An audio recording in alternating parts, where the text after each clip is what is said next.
नाजरीन, जैसे जैसे वक्त गुजरता गया वैसे वैसे मुसलमानों के खिलाफ यहूद की साजिशें खुलकर मंजर आम पर आना शुरू हो गईं। अरबों को आपस में लड़ाना, अरब को अजम से लड़ाना, फिर इनके इलाकों पर कब्जे कर लेना, पाकिस्तान, चीन, तुर्की, रूस का घेराव करने की कोशिश और फिर हालात जंग के दहाने पर लाना। ये वो चंद साजिशें हैं जो मुसलमानों के खिलाफ बनाई और इन पर अमल किया जाता रहा। नाजरीन, अगर गौर किया जाए तो हमें पता चलेगा कि चीन चाहता है कि उम्मत मुस्लिमा की क़यादत पाकिस्तान करे ताकि OIC को मुख्तलिफ ताकतों के असर व रसूख से आज़ाद करवाया जा सके। दुनिया में नया ब्लॉक बनाने के हवाले से भी चीन पाकिस्तान के साथ खड़ा है और बहुत जल्द चीनी सदर का दौरा पाकिस्तान मतवक्को है, जिसमें निहायत ही अहम फैसले होने जा रहे हैं। तेल की कीमत को लेकर होने वाली हालिया सऊदीया, रूस, अमरीका झड़प की वजह से पूरे मिडल ईस्ट की मईशतें खतरे में पड़ चुकी हैं। इंटरनेशनल इस्टेब्लिशमेंट मुसलमान ममालिक को आपस में लड़वा कर पहले कमज़ोर करेगी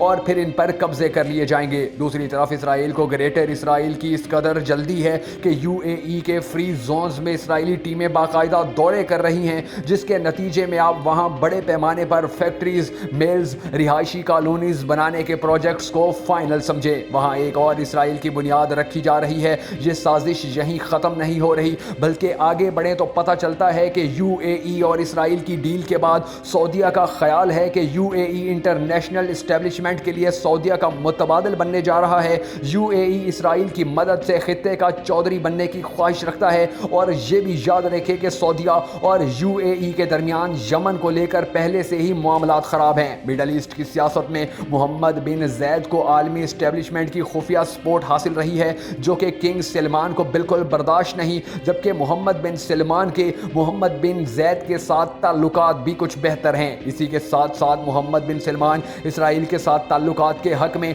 जबकि किंग सलमान मुखालफत में हैं। और UAE और इसराइल की डील के खिलाफ ईरानी बयान, UAE की शिप को अमले समेत ईरान की जानिब से पकड़ा जाना और UAE की जानिब से 2 ईरानी माहीगीर मार दिए जाने, ये सब मामलात भी इतने सीधे नहीं जितने नजर आते हैं, क्योंकि इन वाक़यात के बाद UAE ने बयान दिया है कि इसराइल के साथ हमारा इत्तेहाद ईरान के खिलाफ नहीं। एक तरफ इन ममालिक का एक दूसरे के खिलाफ कार्रवाइयाँ करना और दूसरी तरफ ऐसे बयान देना साबित करता है कि अंदरूने खाना कोई ना कोई मनसूबाबंदी चल रही है। जबकि UAE के दौरे के दौरान एक खुफिया मीटिंग में मोसाद के सरबराह ने यह भी बावर करवाया था कि ईरान बड़ा खतरा नहीं बल्कि इसराइल को असल खतरा तुर्की से है, क्योंकि शायद आने वाले वक्त में तुर्की के खिलाफ मिडल ईस्ट बहीरे रूम में इत्तेहाद बनेगा। जबकि बहीरे रूम में तुर्की के खिलाफ जारियत की सूरत में पाकिस्तान ने मुकम्मल तौर पर तुर्की का साथ देने का ऐलान कर रखा है। इस सूरत हाल को भांपते हुए तुर्की ने हमास के जंगजुओं को लीबिया और इस्तांबुल में पहुंचाना शुरू कर दिया है ताकि इंटरनेशनल साजिशों के खिलाफ नया महाज खोला जाए।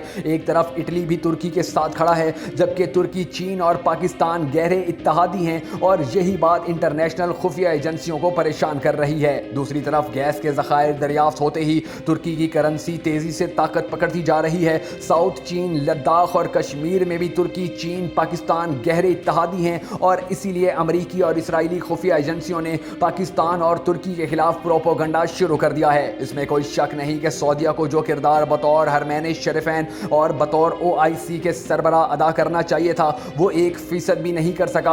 अब वक्त आ गया है कि सऊदीया को इस्लामी ममालिक की क़यादत से हटाया जाए और भारत को भी दूसरी जानिब ये खदशा लाहक है कि अगर पाकिस्तान, तुर्की के पास उम्मत मुस्लिमा की लीडरशिप आ गई, 50 इस्लामी ममालिक कुछ बड़े गैर इस्लामी ममालिक के साथ मिलकर नया ब्लॉक बना गए, तो कश्मीर की आज़ादी के साथ साथ भारत, न्यू वर्ल्ड ऑर्डर और डील ऑफ सेंचुरी प्लान भी मुकम्मल तौर पर फारिग हो जाएंगे। जो ही डॉलर को मौत दी जाएगी तो अमेरिका भी टूट जाएगा।